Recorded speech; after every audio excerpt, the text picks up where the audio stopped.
الحمدللہ رب العالمین والصلاة والسلام علی رسولہ الامین وعلی آلہ واصحابہ اجمعین الی یوم الدین۔ رب اشرح لی صدری ویسر لی امری واحلل عقدۃ من لسانی یفقہوا قولی۔ رب یسر ولا تعسر وتمم بالخیر، سبحانک لا علم لنا الا ما علمتنا انک انت العلیم الحکیم۔ محترم امیر جماعت، محترم نائب امیر جماعت، دیگر ذمہ داران اور اس وقت میدان عمل میں سرگرم رفیقوں، دوستوں اور ساتھیوں، اس وقت مبارکبادی کے مستحق ہیں آپ کے میدان میں سرگرم عمل ہیں۔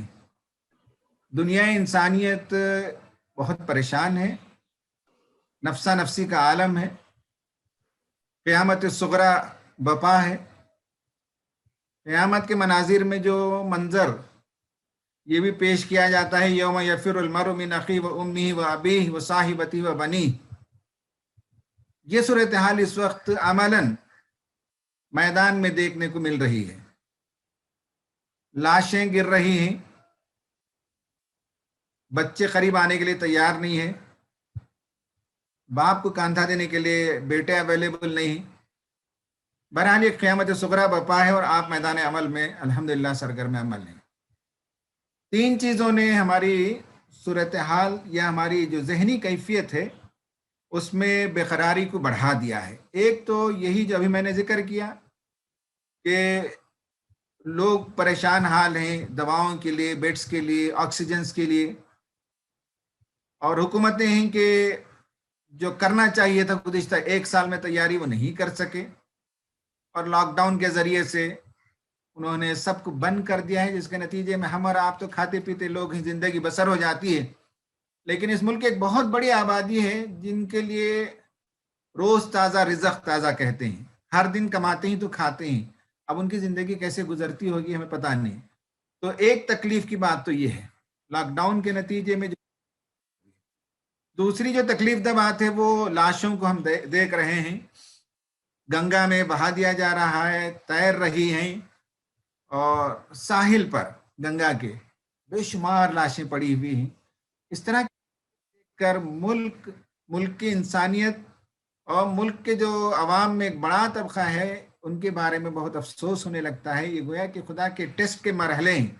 یہ مرحلے جب اللہ تعالیٰ آزمائشیں بھیجتا ہے، سورہ انعام میں اور سورہ اعراف میں تفصیل سے بتایا گیا کہ یہ اللہ تعالیٰ کی طرف رجوع کرنے کے لیے، لیکن جب لوگ رجوع نہیں کرتے تو ان کے دل سخت ہو جاتے ہیں۔ یہ سورہ مائدہ میں بنی اسرائیل کے حوالے سے کہا گیا کہ قاسیۃ قلوبہم، ان کے دل جو ہے سخت ہو گئے، اور اس کے بعد قلوب قاسیہ کے بعد اللہ تعالیٰ کی لعنت اور اللہ تعالیٰ کی پکڑ کے مرحلے آتی ہیں۔ 6-7 مرحلے سورہ مائدہ میں اس آیت کے حوالے سے اللہ تعالیٰ نے بتائے۔ تو دوسری تکلیف دہ بات تو یہ دیکھ رہے ہیں کہ ہمارے ملک کا سواد اعظم اس مہاماری سے سبق لینے کی بجائے الٹا ان کے دل سخت ہو گئے ہیں۔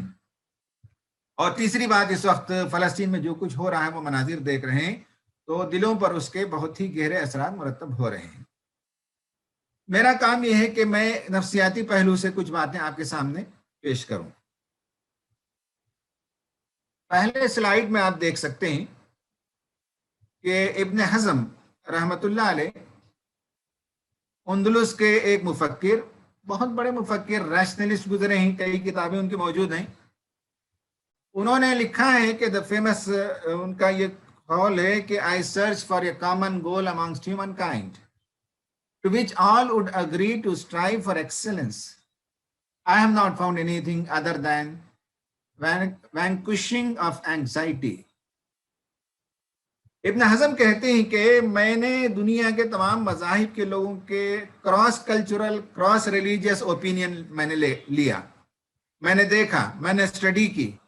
یعنی آج آپ بھی ہندوستان میں ہندوؤں سے، مسلمانوں سے، سکھوں سے، عیسائیوں سے، بدھسٹ سے، پارسیوں سے پوچھیں گے کہ کوئی ایک ایسی چیز بتائیں جس میں ساری انسانیت متفق ہو اور اس کے حصول کے لیے سب لوگ مل جل کر کوشش کریں گے، وہ کیا ایک چیز ہے، وہ کیا ایک مقصد حیات ہے، تو لوگ بالاتفاق کہیں گے کہ اینگزائٹی سے نجات مل جائے، غم سے نجات مل جائے، हम और गम से नजात मिल जाए, परेशानियों से छुटकारा मिल जाए, ये सारी इंसानियत के दरमियान एक कॉमन मकसद है। ये इब्न हज़म रहमतुल्लाह अलैह ने तलाश किया और फाइंड आउट किया। यानी ये कि नफ्सियाती तौर पर इस वक्त जिन परेशानी के आलम से सब गुजर रहे हैं, नफ्सियाती पेन, साइकोलॉजिकल पेन और नफ्सियाती बेकरारी जिससे आप भी गुजर रहे हैं, वर्कर्स भी गुजर रहे होंगे और कॉमन मैन भी गुजर रहा है, कोविड से जो मुतासिर हैं वो भी गुजर रहे हैं, जो लोग इंतकाल कर गए उनके रिश्तेदार उससे गुजर रहे हैं। बड़ी परेशानी का आलम है, बड़े मसाइल हैं। लोगों के अल्फाज सुनिए, लोगों की दुख भरी बातें सुनिए तो पता चलता है कि लोग इस वक्त डाउन हो रहे हैं, डिप्रेशन का शिकार हो रहे हैं, घुटने टेक रहे हैं। हाँ, जिनका ईमान मजबूत है उनकी बात अलग है, लेकिन जिनके पास ईमान कमजोर है वो मुतासिर हो रहे हैं इस सूरत हाल से। तो हमें देखना चाहिए कि क्या करना है इस वक्त इस मुश्किल से निकलने के लिए। दूसरे स्लाइड में मैंने सिंपल जस्ट एक बताया है। डैनियल एमन एक साइकियाट्रिस्ट हैं, उन्होंने खुद बताया है कि मेरे पास दुनिया में इससे बड़ा सरमाया नहीं है। मैंने 83,000 ब्रेन्स का स्कैन किया है, 83,000 ब्रेन्स का। और ब्रेन का स्कैन ही बताता है ये जो दो ब्रेन्स हैं, लेफ्ट में जो है वो नॉर्मल ब्रेन है, जो नॉर्मल लेवल पर आम दिनों में फंक्शन करता है, उसका शेप ऐसा है, ये अखरोट की तरह है, आप देखिए। और जब हमारा ब्रेन नॉर्मल नहीं होता, एंग्जाइटी का शिकार होता है, डिप्रेशन का शिकार होता है, सैडनेस का शिकार होता है, परेशानी का शिकार होता है, और आसपास में जो कुछ दुनिया में हो रहा है उसका डीप इम्पैक्ट जब हम अपने माइंड पर लेते हैं, तो उसके नतीजे में माइंड का ये शेप है जो राइट साइड के ब्रेन में बताया गया। ये माइंड का शेप है, यानी ये है कि ब्रेन के अंदर जो है वो उस तरह के शेप्स पैदा हो जाते हैं। ये बिल्कुल वैसा ही जैसे आप बेड में सोफा में बैठते हैं या सोते हैं और फिर उठते हैं तो थोड़ा सा दब जाता है, फिर उसके नॉर्मल लेवल पे आता है, फिर दूसरे दिन सोइए फिर दब जाता है, फिर उठने के साथ थोड़ा सा डेप्थ होता है, फिर नॉर्मल होता है, फिर कंटिन्यूस इस तरह से बहुत दिनों तक ये सिलसिला जब जारी रहता है तो उसका मतलब ये है कि अब मैट्रेस जो है वो स्ट्रेन को लेने लगता है और वो उसके अंदर जो है वो गढ़ा बैठ जाता है, वो चिपक जाता है। तो इसी तरह से ब्रेन का भी हाल ये है कि जब टेंशन हो, उसमें एंगर हो, सैडनेस हो और डिप्रेशन हो, एंग्जाइटी हो, तो उसका शेप इस तरह से मुतासिर होता है, फिर कुछ दिन ठीक होता है, फिर मुतासिर होता है, ठीक होता है। और कंटिन्यूस अगर कंटिन्यूस सैडनेस का शिकार एक आदमी हो, मुसलसल उस पर हम गम का हुजूम होने लगे, तो फिर उसके ब्रेन की शक्ल ये हो जाती है जिसके नतीजे में नर्व्स की कनेक्टिविटी में प्रॉब्लम होता है और ब्रेन केमिस्ट्री बदल जाती है, जिसके नतीजे में पूरे बॉडी के अंदर नेगेटिव केमिकल्स का फ्लो होने लगता है और जो बेकरारी होती है, जो रोना होता है, जो फिजिकल उसके सिम्टम्स जाहिर होने लगते हैं। किसी को गैस का प्रॉब्लम होता है, किसी को लूज मोशन होने लगता है, किसी को रातों में नींद नहीं आती। बहुत से जो मसाइल हैं वो साइकोसिम्टोमेटिक डिसीजेस हैं, यानी नफ्सियाती जो असर जहन पर, दिमाग पर जो पड़ रहा है और दिमाग की जो सूरत हाल है वो इस तरह से जैसे कि राइट में मैंने बताया, तो उसके नतीजे में बॉडी भी प्रॉब्लम्स पैदा हो रहे हैं। ये सब इश्यूज इस वक्त हम देख रहे हैं। इसीलिए बताया गया कि कोविड की शुरुआत ही में वर्ल्ड हेल्थ ऑर्गेनाइजेशन ने बताया कि हर 10 में एक बंदा पहले डिप्रेशन का शिकार होता था, लेकिन अब कोविड के बाद हर 10 में 4 बंदे डिप्रेशन का शिकार हैं। एक सर्वे ये बताता है कि 1988 से 2008 के बीच में 20 साल के वक्फे में एंटी डिप्रेशन जो गोली इस्तेमाल की जाती है अमेरिका में, वो 400 टाइम्स उसका सेल में इजाफा हुआ है। एंटी डिप्रेशन गोलियां गुज़िश्ता 20 साल में ज्यादा ली जाने लगी, यानी नफ्सियाती सेहत मुतासिर हो रही है। नौजवान जो 25 साल से 24 साल की उम्र के हैं, उनकी जो सुसाइड रेट है गुज़िश्ता 10 साल में वो 3 गुना ज्यादा हुआ है। बड़ी उम्र के लोगों में 40% इजाफा हुआ है। यानी ये है कि जहनी इस्तराब, बेचैनी, बेकली, बेकरारी और सुकून का ना होना, ये सूरत हाल इस वक्त बहुत नुमाया है और उसमें आप एक बहुत बड़ा रोल प्ले करेंगे। क्योंकि 20 मिनट में मेरे 10 मिनट हो गए, तो अब मैं सोल्यूशन की तरफ आता हूं। इसी पे ज्यादा हम बात नहीं करेंगे, अलबत्ता मैं सोल्यूशन की तरफ आता हूं कि क्या कर सकते हैं। इसमें हमें 2-3 बातें याद रखने की। पहली बात तो यह है कि जिस पर अभी मैं ज्यादा तफसील से इसलिए बात नहीं करूंगा कि इससे पहले हमारे जो कोविड से रिलेटेड वर्कर्स ही, उन्हीं का एक इज्तिमा हुआ था तकरीबन 10 दिन पहले, उसमें मैंने वहां तफसील से बताया था। आज उसे डिटेल में बात करने की जरूरत नहीं है, और हमारे दोस्त साजिद ने भी बहुत तफसील से बात की थी, चाहे तो आप वो वीडियो लेकर देख ले सकते हैं। उसमें हमने बताया था कि इमोशनली डिटैच होना सीखे, ये मोस्ट इंपॉर्टेंट है कि as a covid worker, as a covid barrier, as a counsellor आप ये नहीं कर सकते कि आप सामने वाले के साथ इमोशनली अटैच हो जाएं, वो रोने लगे तो आप रोने लगे, वो घबरा जाए तो आप घबरा जाएं, वो पैनिक हो जाए तो आप पैनिक हो जाएं। ये आपका काम नहीं है। वर्कर्स का काम ये है कि ऑलवेज इमोशनली डिटैच रहें, इसलिए कि हम इस वक्त हुकूमत नहीं, वी आर नॉट गवर्नमेंट, हम उसके जिम्मेदार नहीं। ये अल्लाह ताला की तरफ से एक वबा आई है, टेस्टिंग टाइम है, इसमें सिर्फ हम ईमान के तकाजे के तहत इंसानियत के नाते कुछ काम हम कर रहे हैं। सिलेंडर पहुंचाना, गैस का पहुंचाना, मेडिसिन का पहुंचाना, बेड का पहुंचाना, डॉक्टर्स का पहुंचना कोई हमारी जिम्मेदारी नहीं है, और ना हम डॉक्टर हैं कि इलाज करना हम पर लाजिम है। हम जो कुछ कर रहे हैं वो सिर्फ ये हमारा फर्ज है, हमारा ईमान हमें कहता है कि हम लोगों की मदद करें। हम मदद के लिए ही, डॉक्टर नहीं, हम गवर्नमेंट नहीं, हम लोगों की जान बचाने पर जो है कादिर नहीं, वो सिर्फ अल्लाह ताला कर सकता है। हम इतने मुकल्लिफ हैं कि जितना कर सकते हैं उतना काम हम कर दें। तो इसलिए इमोशनली डिटैच होना चाहिए कि हु एम आई, ये मालूम होना चाहिए। I am just a worker here, मैं जो कुछ कर सकता हूँ कर सकता हूँ। गैस सिलेंडर को पहुंचाना, ऑक्सीजन सिलेंडर को पहुंचाना मेरा काम है। सिलेंडर पहुंचे तो भी ठीक, ना पहुंचे तब भी मेरा अजर है। सिलेंडर लग जाए तब भी ठीक, ना लगे तब भी ठीक, मेरा अजर है। सिलेंडर लगकर पेशेंट इफाका हो जाए तब भी ठीक, और अगर वो मर जाए तब भी ठीक, मेरा अजर अल्लाह ताला के पास महफूज है। मैं तो इस वक्त एक कारिंदा हूँ, मैं तो एक स्मॉल वर्कर हूँ, और मुझे अल्लाह ताला ने तौफीक दी, मैं मैदान में काम कर रहा हूँ।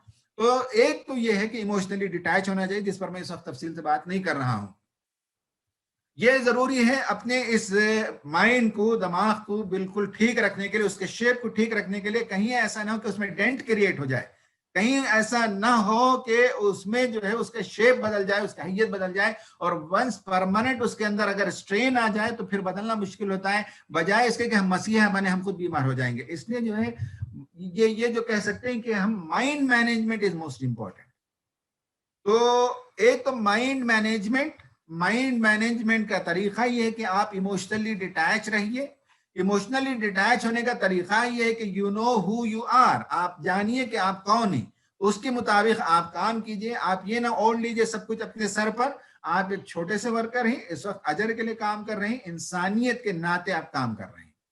ये पहली बात है जो कुल मिलाकर मैंने माइंड मैनेजमेंट के हवाले से आपके सामने बात की। इसे एक पॉइंट आप याद रख सकते हैं, बाकी चीजों को उसके आंसर के तौर पर, उसके पॉइंट्स के तौर पर आप याद रख सकते हैं। दूसरी बात यह है कि इस वक्त हमारा जो काम है वो ईमान की दावत भी लोगों के सामने देना। एक तो ये कि खुद मुसलमानों के अंदर ईमान अगर सोया हुआ है तो उसे जगाने की जरूरत है, और गैर मुस्लिमों को भी बताने की जरूरत है कि ईमान के बगैर आदमी इस मुसीबत से निकल नहीं सकता। बहुत तफसीली स्टडी है इस वक्त, मैं उसमें तफसील में नहीं जाना चाहूंगा। ये तीसरे स्लाइड में आपको मैं एक इस्लामिक साइकोलॉजिस्ट का ब्रेन का जो स्कैन है वो मैं बता रहा हूं। उन्होंने इस पर काम किया है, तफसील से बताया है कि ईमान कैसे ब्रेन को चेंज करता है, ब्रेन के शेप को चेंज करता है, जहनी सुकून अता करता है। ये तीसरा जो स्लाइड है अतीक जी,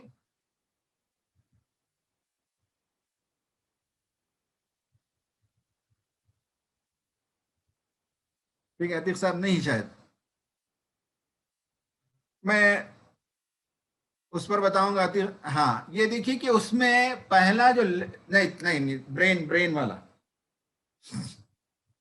इससे पीछे का, इसमें आप देख सकते हैं कि लेफ्ट में एक ब्रेन है, राइट में एक ब्रेन है। लेफ्ट के ब्रेन में ग्रीन स्पॉट नहीं है, राइट में ग्रीन स्पॉट आप सामने के हिस्से में देख सकते हैं, सामने के हिस्से में जहां एरो दिखाया गया है। प्री फ्रंटल कॉर्टेक्स कहते हैं दिमाग का ये हिस्सा, यानी मैमेलियन ब्रेन, एनिमल ब्रेन और ह्यूमन ब्रेन में फर्क ये है कि हमारे ब्रेन में सामने एक हिस्सा अटैच्ड है जिसे हम प्री फ्रंटल कॉर्टेक्स कहते हैं। ये बहुत इंपॉर्टेंट है ह्यूमन एक्टिविटी में, ये सोचता है, गौर फिक्र करता है, ये हिस्सा डिसीजन लेता है, ये सब कुछ काम इसका होता है, ये बहुत अहम हिस्सा उसका होता है। तो इसमें जितनी एक्टिविटी ज्यादा बढ़ेगी, जितना तफक्कुर बढ़ेगा, जितनी परेशानी बढ़ेगी, उतना जो है गशिंग ऑफ ब्लड होगा। और ब्लड का जब गशिंग होता है तो कभी कभी आप देखते हैं कि चक्कर आने लगती है, या कभी कभी आदमी को जो है एक अंधेरा सा छा जाता है। ये सब परेशानी के ज़माने में जब रशिंग ऑफ ब्लड यहाँ होता है, तो ये लेफ्ट साइड का ब्रेन वो है, उसका शेप आप देख सकते हैं, जिसमें ब्लू हिस्सा जो जो माव कलर का है वो फैला हुआ है। इसके बरक्स ईमान लाने के नतीजे में जब आदमी बहुत सी चीजों को खुदा के हवाले कर देता है, यानी ये है कि शिफा देना अल्लाह ताला के हवाले है। कुरान मजीद में आया है, वाइदा मरिस्तु फहुव यशफीन, जब मैं बीमार होता हूँ तो शिफा वही देता है, हमें मालूम है। खुशी वो देता है, गम वो देता है, जिंदगी वो देता है, मौत वो देता है, सब कुछ उसके हवाले जब इंसान करता है तो वो गशिंग ऑफ ब्लड कम होने लगता है। यहाँ जब कम होने लगता है तो आप देखेंगे जो वायलेट एरिया है वो सुकड़ कर छोटा हो गया है, और ग्रीन जो एरिया है वो आप देख सकते हैं, यानी पीसफुल इनएक्टिविटी है, यहाँ एक्टिविटी ज्यादा नहीं है। हमारा माइंड सुकून आशना हो जाता है, इत्मीनान जब हो जाता है तो ब्रेन का शेप ये है जो राइट साइड में आप देख रहे हैं, उसमें आप ग्रीन स्पॉट जो देख रहे हैं वो सामने का हिस्सा है जिसमें बिल्कुल एक्टिविटी नहीं है, और एक्टिविटी नहीं होने के नतीजे में इत्मीनान से आदमी रहता है। बिलखुसूस नमाजों की कैफियत और खुशू खुशू के साथ जब आदमी नमाज पढ़ता है और जिक्र इलाही करता है तो दिमाग की ये कैफियत बनती है, जहन ऐसा बनता है जिसमें इत्मीनान होता है, जिसमें टू मच ऑफ एक्टिविटी नहीं है, थिंकिंग नहीं है, डिसीजन मेकिंग नहीं है, और बेकरारी और हड़बड़ाहट, ये सारी चीजें दिमाग के सामने के हिस्से में जिसे हम प्री फ्रंटल कॉर्टेक्स कहते हैं, वो प्री फ्रंटल कॉर्टेक्स जो है एक्टिविटी से भरपूर नहीं होता है, उसमें सुकून आता है, करार आता है ईमान के नतीजे में। हजरात, ख़वातीन और हजरात, असल ये है कि तफसील से लोगों को बताने की जरूरत है कि ईमान ही के नतीजे में इंसान को सुकून मिलता है। अला बिज़िक्रिल्लाहि तत्मइन्नुल क़ुलूब, अल्लाह को याद करने में, उसके फैसले के हवाले करने में इंसान को इत्मीनान मिलता है। आखिर में चूंकि मेरा वक्त खत्म हो गया, एक दुआ में बताता हूँ। ये दुआ, इस पर बहुत तफसील से हम 1 घंटा इसी दुआ पर हम बात कर सकते हैं कि इस दुआ का एक एक एलिमेंट कैसे हमारी नफ्सियाती सुकून में इजाफा करता है। ये रसूलुल्लाह की बड़ी शानदार दुआ है, अल्लाहुम्मा इन्नी अब्दुक इब्नु अब्दिक इब्नु अमतिक। यानी पहली चीज ये है कि अल्लाह को जब आदमी तस्लीम कर लेता है तो वो सुकून आशना होता है, उसका एक मालिक है, उसका एक पालनहार है, उसका एक मावा है, उसका एक मलजा है, वही अल्टीमेट फैसला करने वाला है। कोई बात हमें पसंद आए तब भी ठीक, जो कोई बात हमें पसंद ना आए तब भी ठीक, फैसला वही करता है। तो और डिजाइन बना सकते हैं। तो एक तो ये है कि परवरदिगार अल्लाह ताला की मारिफत पैदा हो। नंबर तो ये है कि मैं कौन हूं ये मालूम हो। जब इंसान को मालूम हो कि मैं बंदा हूं, न सिर्फ मैं बंदा हूं, मेरा बाप भी तेरा जो है गुलाम, मेरी माँ भी तेरी गुलाम है, तो गोया कि मैं गुलाम इब्न गुलाम हूं। तो आदमी को दूसरी चीज ये है कि सेल्फ अवेयरनेस हो कि हु एम आई, एक खुदा का अवेयरनेस होना चाहिए, God consciousness and self awareness. तीसरी बात आप उसमें देखिए, लंबी दुआ है, वक्त नहीं है, कि उसमें ये बताया गया है कि नासियती बेअदिक, मेरी पेशानी तेरे हाथ में है, माजिन फी हुक्म, तेरा हुक्म मुझ पर नाफिज होकर रहेगा, अदलुन फी क़ज़ाउ, तूने मेरे बारे में जो फैसला किया है वो अदल पर मबनी है।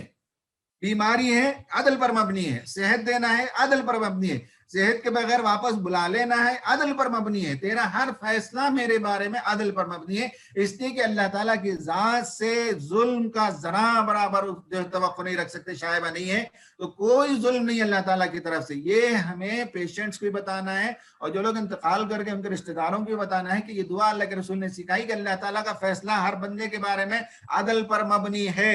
अब उसके आगे अगर कोई तब्दीली हम चाहते हैं तो अल्लाह ताला के तमाम अच्छे नामों का, वो लंबी बातें हैं, देख लीजिए असलु कभी कुल्ली, इसमें तमाम अल्लाह ताला के अस्माए हुस्ना का हवाला देकर हम ये कहें अल्लाह ताला से कि अंतज अल कुरान रबिया कल्बी, मेरे कल्ब को बहा के, कुरान को मेरे कल्ब का बहार बना दे, व नूर सदरी, और मेरे सीने का नूर बना दे, वह जला हुज़नी, जो गम जो तकलीफ इस वक्त मुझे है उसका मदावा बना दे, वज़हाब हम्मी, और मेरे गम को दूर करने का जरिया बना दे। यानी कुरान सामने का पाथ फॉरवर्ड देता है, पाथ वे देता है, और कुरान के जरिए से मेरी जिंदगी बदल सकती है। अगर मैं उसे पढ़ने लगूं, मैं उसे समझने लगूं, तो उससे मेरे कल्ब के अंदर बहार आ सकती है, मेरे दिल के अंदर नूर आ सकता है, मेरा गम दूर हो सकता है, मुझे रियलिटी समझ में आ सकती है, मैं क्लियर विजन के साथ देख सकता हूँ दुनिया को, दुनिया की जिंदगी को, जिंदगी की हकीकत को, सारी चीजों को मैं समझ सकता हूँ। गोया कि एक दुआ, ये दुआ ऐसी दुआ है जिससे एक जबरदस्त इनकलाब इंसानी फिक्र में, और ये जो हम कहते हैं कि साइकोलॉजी में कि जहनी साख्त को बदलना, जहन के सांचे को बदलना, یہ موسٹ امپورٹنٹ ہے. کوگنیٹو ریسٹرکچرنگ ہوتی ہے اس دعا سے. تو اس دعا کو آپ بھی پڑھیے, اس دعا کے پوائنٹس کو سمجھیے, لوگوں کو سمجھائیے, مسلمانوں کو بھی, غیر مسلموں کو بھی, اور آپ بھی جب سمجھیں گے تو انشاءاللہ اطمینان کے ساتھ زندگی بسر کریں گے. ہم غم کا شکار نہیں ہوں گے, ہم اپنے دماغ کو خراب نہیں کریں گے, اور اسے صحیح سالم رکھیں گے, سلامتی کے ساتھ لائیں, سلامتی کے ساتھ خدا کے پاس واپس ہم اس ذہن کو لے کر جائیں گے. اللہ تعالیٰ سے دعا ہے کہ اللہ تعالیٰ وہ ان ٹیسٹنگ ٹائمز میں ہمیں ثابت قدم رکھے, ہمارے ایمان کو پختہ فرمائے, خدا کے حوالے اپنے آپ کو کرنے کی توفیق عطا فرمائے. اور اللہ تعالیٰ سے دعا ہے کہ اللہ تعالیٰ یہ جو عظیم بلا اور وبا آئی ہے اس سے جلد از جلد انسانیت کو نجات عطا فرمائے. آمین. وآخر دعوانا ان الحمد للہ رب العالمین.